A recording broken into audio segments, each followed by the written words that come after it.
All right. Hey, everyone. I'm just going to wait another minute or two and then we'll get going. So, yes, Toolman Larry B, this thing is on. We'll just wait another minute.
Okay, fantastic. Hello, happy election day. Today is election day for two jurisdictions, Tempe and Litchfield Park. I guess I should back up and I should say, hello, I'm Maricopa County Recorder Stephen Richer, and thank you for joining me, my first ever Twitter Spaces, Facebook Live combo presentation. And we're doing this today because this is something that we want to be doing more of in an effort to get you more information and to answer more of your questions. And we're doing it today because, as mentioned, today is election day. Today is the final day to vote for the Tempe jurisdictional election. They have a ballot question on the ballot. They have some city council races, three city council races. They have the mayoral race on the ballot, and then Litchfield Park has a question on the ballot as well. So those elections are going on. And then it is 1 week out from the last day of the presidential preference election. This is an election that is only open to Republicans and Democrats, and it is but the election by which those two political parties will select their nominees for the presidential election. Yes, we've had a lot of people suspend their campaigns in recent weeks, but no, we are not stopping. We're continuing on. You can absolutely vote, and all ballots will be cast. We'll run through this as if it's still a 100% live election because it is a 100% live election. To that end, we've received back a lot of ballots already for those three elections. For the Litchfield Park election, we have received back 1,744 ballots for the Litchfield Park election as of close of business yesterday. For the Tempe election, we have received back 21,699 early ballots as of close of business yesterday.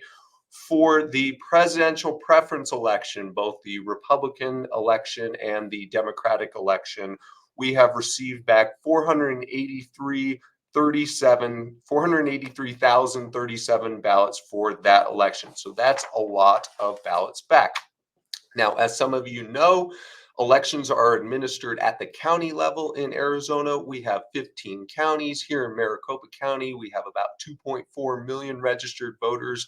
Elections are administered jointly by the Maricopa County Board of Supervisors, the five-member Board of Supervisors, and the Recorder's Office, my office. Now, I'm going to be talking and answering questions about all components of elections. So even if it falls on the board side of the line, such as the in-person voting experience or the tabulation process, I'll do my best to answer those questions. Where I don't have the answer to the question, I'll simply say that and I'll follow up with you, or staff will follow up with you. So you can go ahead and get us started by putting your question into the question box, and then I'll bring it up on this and I'll show it to everyone, and then I'll do that. It is election day, so we're running around doing a lot of different things, so I won't stay for too long, but hopefully we can get some questions answered. And like I said, if you have any additional ones that we don't answer here, we'll follow up with you, or you can email us, or you can call us at the number that's running at the bottom of the screen. So let's fire away. All right. Um, all right. So let's pull up Frank Miller's question here. We already know who won. Why should we even vote? So there's actually quite a few people who are still running, and even some of the candidates who have suspended their campaigns have not formally withdrawn. Now, whether or not you choose to participate, given the changing dynamics of this race, that's totally up to you. Clearly, a lot of people have already participated. I said we've received back about 500,000 early ballots for the presidential preference election. It does not change in one bit what we at Maricopa County do. We process everything as usual. If you're voting by early ballot, we're still doing all the signature verification. We're still doing all the ballot processing. It's sent ahead to tabulation. Board's still doing adjudication, and they're going to tabulate every single valid ballot that is sent to us or otherwise cast. And we will be reporting those beginning 8 p.m. on election night. That's a week from tonight, and that will be available at results.maricopa.vote. So, Frank, I know that the political situation is a little unusual, with maybe some political commentators already calling it a foregone conclusion, but we're still running businesses as usual here. All right, let's see. Hi, Recorder. Okay, we got a question from Ivana. Hi, Recorder. How does early voting work if you don't check identification? So, great question. How do we validate that you're a registered voter and that you are who you say you are if you're voting by early ballot? So if you show up to vote in person, you have to show identification. And for most people, that's their Arizona driver's license. They'll scan it at the e-poll book check-in station. It will scan the system. It'll pull up their voter profile. Then a little light will start to flash and a poll worker will come over, will check your ID, make sure it matches who you are. If you vote by mail ballot, you obviously aren't showing your identification to a poll worker because you're in the comfort of your home. But here's what does happen. So when first you must register to vote. We don't send out any ballots to just anyone on the street or to anyone who asks for one. You must be a registered voter 29 days in advance of the election. Now, for us to complete your voter registration process, we have to confirm that you're a real person. We can't just register Mickey Mouse or your dog. You have to have, so for instance, a presence within the Social Security Administration or through the Motor Vehicle Division or through any of the other means by which we check it. Then we will send you a voter registration card. If that card comes back as undeliverable, we will not be able to put you on the voter registration rolls.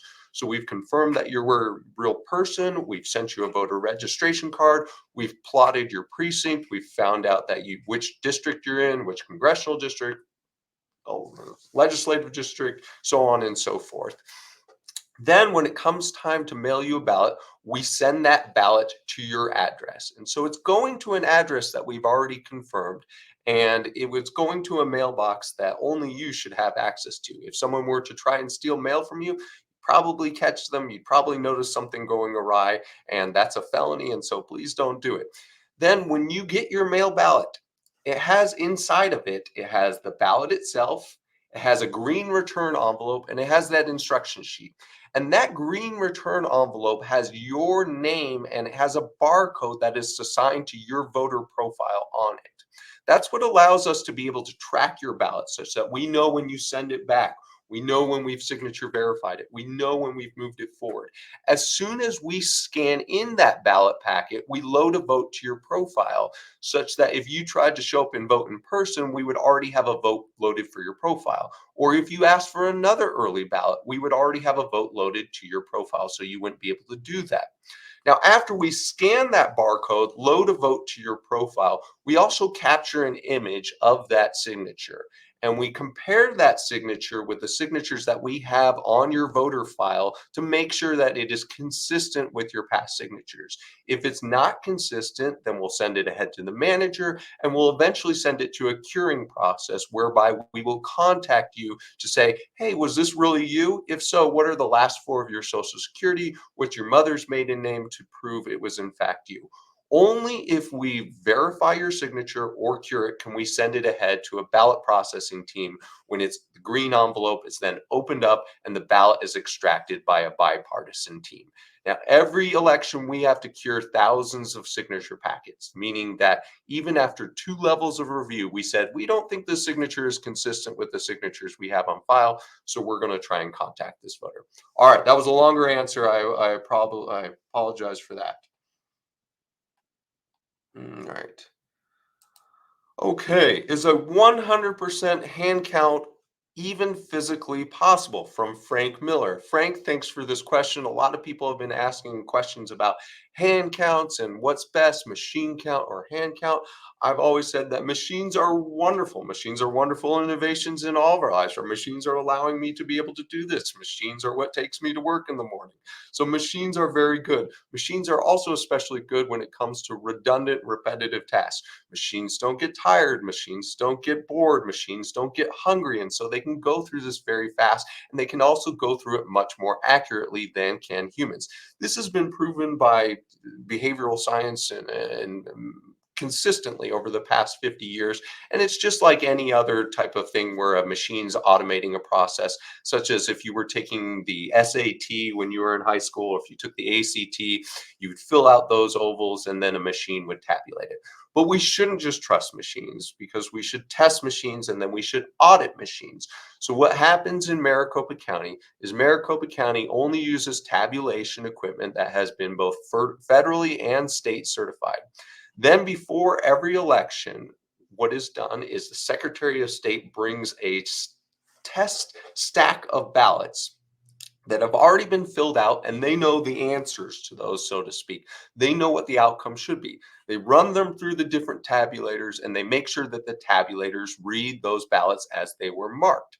We do that again with the political parties. We do that again after the election. And then also after the election, the political parties randomly select batches of ballots that they say, we want to hand count audit those batches of ballots. And the political parties will offer up people who will be paid by Maricopa County to sit in bipartisan groups of two, and they will hand count those ballots.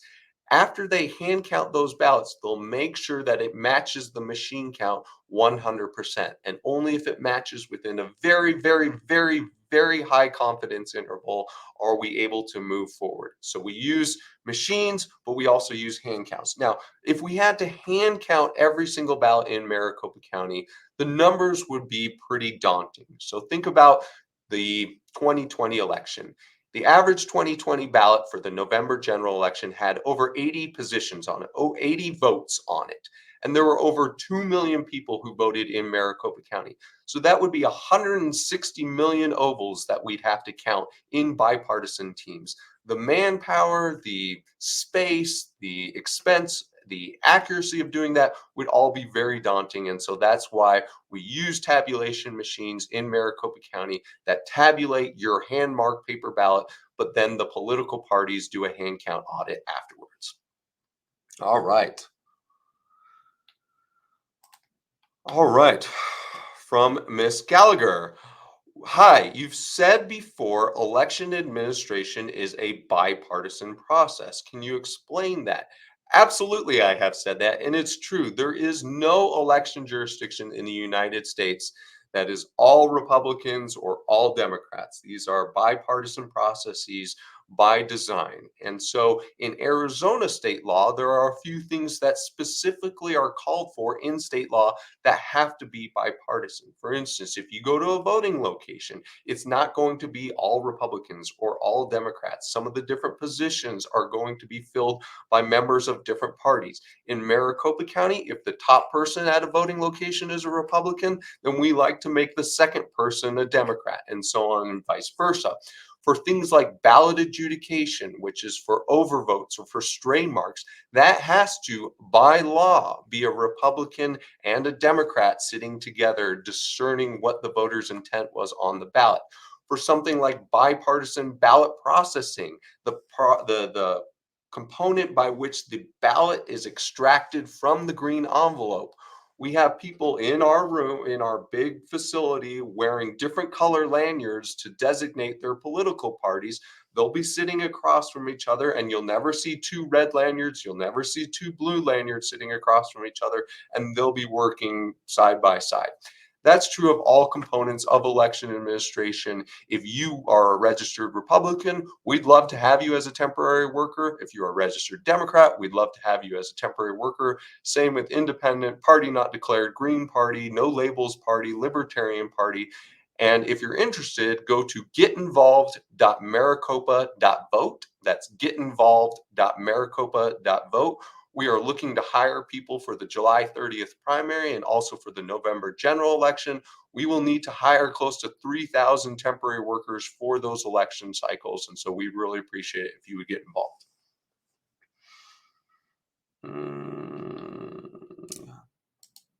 Okay. Let's take this question. I don't know how I say your first name. I apologize. So, Miss Johnson, how does the county address concerns or complaints regarding voting procedures, including instances of voter suppression or intimidation? So, it is unlawful to intimidate or otherwise prevent somebody from participating in an election. How do we know about that? Well, we have a hotline set up when we open voting locations, and people can call into that hotline, or we have poll workers who are looking for this stuff. We have a marshal at every voting location who's looking for this stuff, and we'll call into our central facility. This central facility will look into it, explore, see if it's worth elevating, and if necessary, we will call in the police to prevent the situation from happening if somebody's doing something completely inappropriate. Now, usually it can be handled without the intervention of any of the police departments.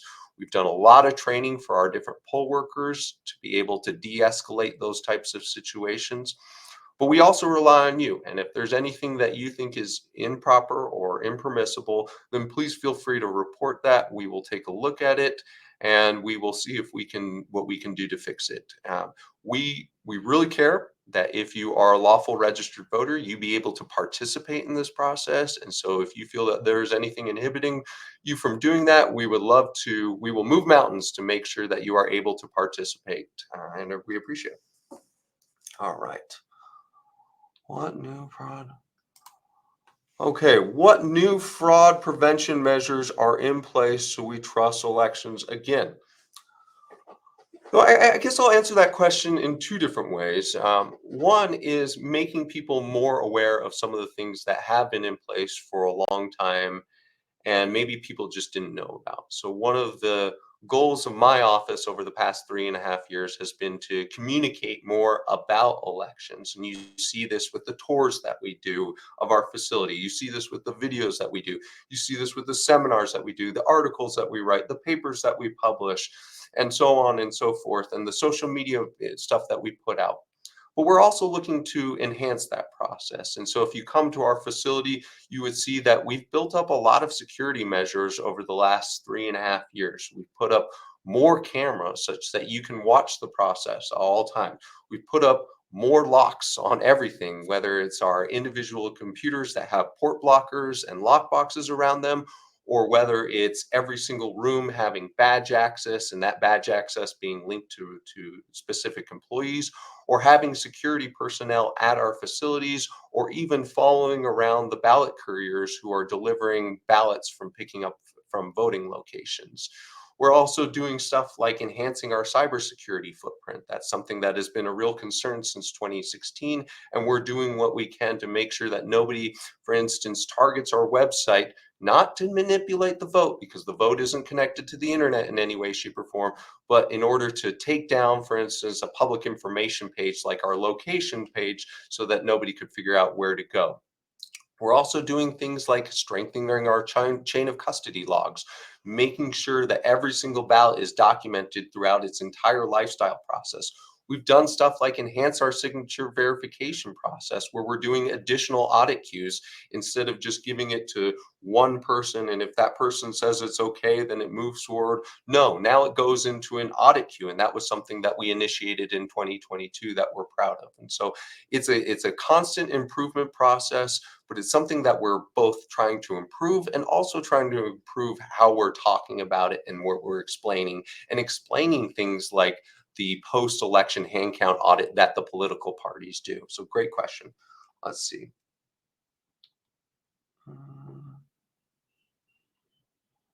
Yeah.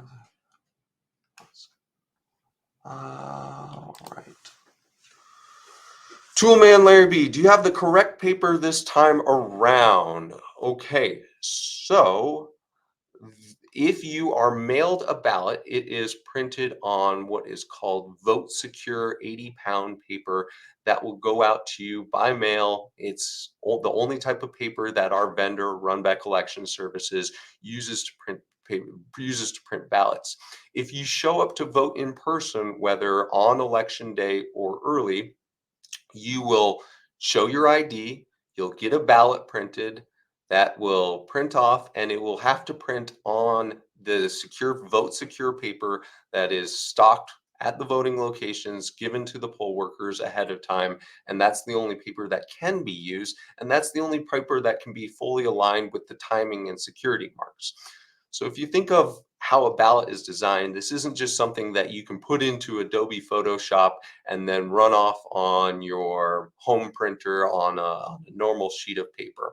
And the reason for that is because the ballot as it's designed has very specific marks that line up with the tabulator. And the tabulator doesn't align with those marks, then it won't be able to read the oval positions, and it will reject the ballots. In fact, this is so precise that if, for instance, the printing is not sufficiently bold on one of the timing marks, then the tabulator would reject it. And in fact, that happened to some ballots in the 2022 election. And so that's what we're looking at as far as ballot paper. I think that gets to your question. Let's see, what else have we got here? Is this thing on? All right, I'm going to take a look at a few more questions that we received by mail. Let's see, I'll hide this one.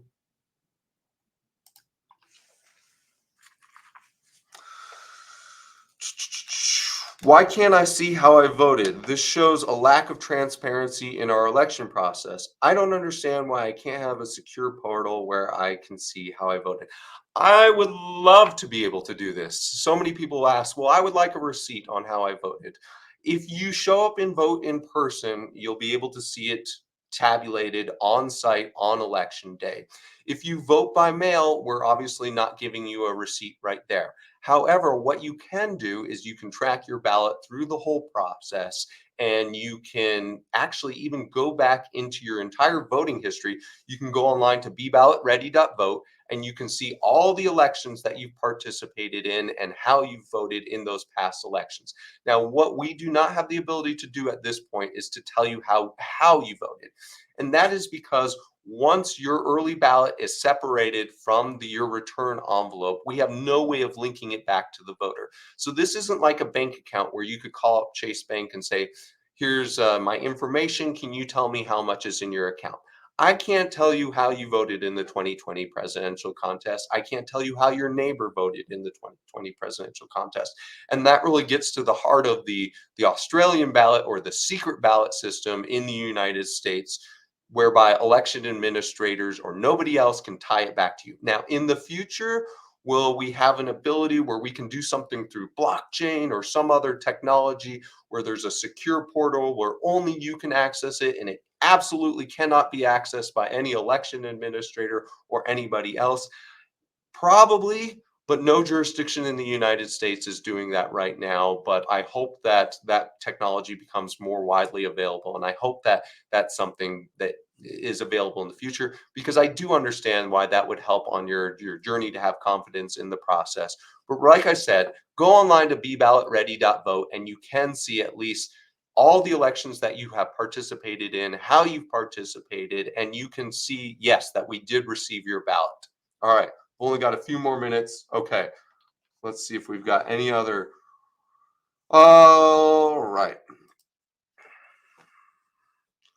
Lala Sunshine. What about the blue boxes under tabulators? Are the ballots counted before leaving vote center? What about the black bags? Are they counted before they leave the vote centers? Okay. So if you vote in person before election day, if you vote in person before election day, you're not only going to get your ballot printed, but you're going to get an control envelope printed that is going to be very similar to an early ballot envelope. It's going to be white in Maricopa County instead of green, but early voting in person is still governed by early voting law, meaning it comes back to us in an envelope that has a barcode that even though you showed identification at the voting location, you have to sign and we have to check that signature. So that looks very similar to the early voting process. We collect those early ballots that are put into a secure bin at the end of every single election day, at the end of every single business day. We bring them back to our central facility. We count them, then we scan them in. We load a vote to your profile. We capture an image of that signature. If you vote in person on election day, then you have the option to feed the ballot directly into a tabulator at the voting location. Now, this option is not available in all jurisdictions in Arizona. So if you vote in some counties, you get a new ballot printed and it's just the loose ballot, but you put it into a box. And what they do is they take that box at the end of the night, they take it to their central facility, and they use the big tabulators that they have at their central facility to tabulate that ballot. In Maricopa County, if for whatever reason that ballot isn't able to be tabulated by the mini tabulator at the voting location, then you would put it into into that secure box. That secure box would then be bundled up. They would be put in those black canvas bags. Tamper evidence seals would be put around those, and it would be brought to the central facility such that it can be tabulated at the central facility and it can be entered into the results. If you tabulate with the mini tabulator at the voting location, then the ballot will go into the secure blue box, and all of this will be reconciled at the end of the night so that we compare people who check in with the number of ballots cast, and your results will be stored on a memory drive inside of that tabulator. Now, those memory drives are specific to that tabulator, specific to that election, and at the end of the night, the poll workers there remove the tamper evidence seals. They take out the two memory drives, they put them into bubble wrap, they give them to a bipartisan team that then drives them, not sends them electronically, but drives them with a police escort to Maricopa County's central facility, and then they are loaded into the secure air-gapped election management server and added to the results, and then these can be added to the results and compiled, and we can run a new results report. Okay, one or two more. Buenos tardes, mi amigo. Thank you, Nathan.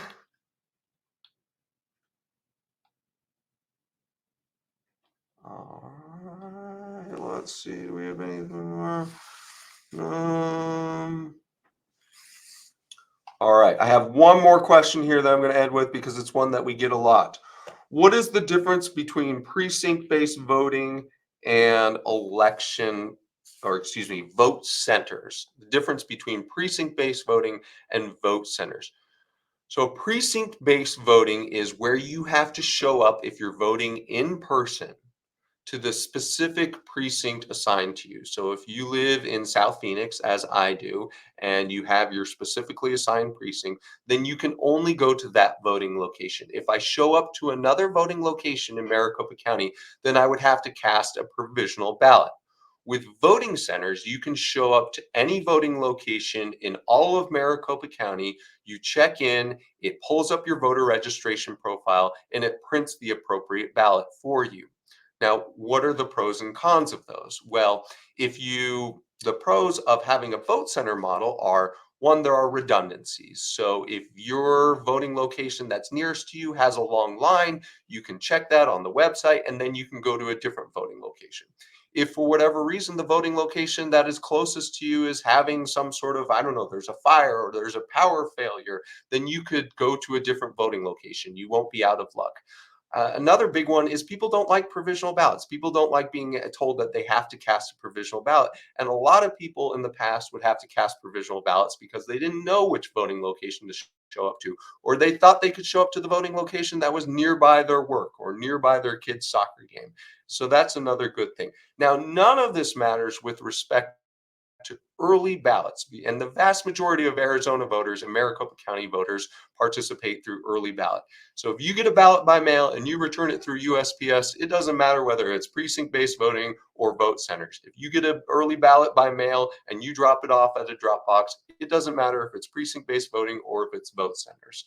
So Arizona has been moving to vote centers since I think 2012. In Yavapai County adopted it. I think all 15 counties now use vote centers on at least some scale. Maricopa County started using vote centers in 2016. It then used more of them in 2018. Then in 2020, the Maricopa County Board of Supervisors made the decision to actually go to a very, very, very heavy vote center module because a lot of the voting locations that they previously had at their availability were not interested in hosting a site for the 2020 election because if you remember, this was in the middle of the pandemic, the coronavirus scare, and so a lot of people didn't want to open up their doors to just a whole bunch of people coming through. So they had far fewer voting locations, and they wanted to make all of those voting locations available to everyone in Maricopa County so that they would give them more options. Now, the only thing that you can't do, even in a voting location module, is you can't go out of county. So you can't go to Pinal County, you can't go to Yavapai County. You have to choose one of the voting locations that is in Maricopa County. For this presidential preference election, the Board of Supervisors has over 120 voting locations that will be open on Tuesday, Election Day, a week from today. It has voting locations open today, a bunch of them. You can go to locations.maricopa.vote. And then for the November general election, I think they're planning around 240 voting locations, which is an increase from the 2022 November general election. All right. Whoops. I don't see that. Okay, then I need to press that. All right, I need to answer Eddie's question though, because Eddie asked, "Will you be willing to wear a cowboy hat anytime soon?" So, question from our esteemed assessor Eddie Cook, who is known for regularly wearing his cowboy hat. Eddie, if I lose a bet to you sometime, then I'll have to put on your cowboy hat or get a new one of my own. But until then, I'll just be rocking my increasingly bald head, which the internet loves to tell me about. So, all right, thanks very much. Thanks for indulging me with my first ever lives, Facebook Spaces, no, Twitter Spaces, and Facebook Live. I really appreciate your time.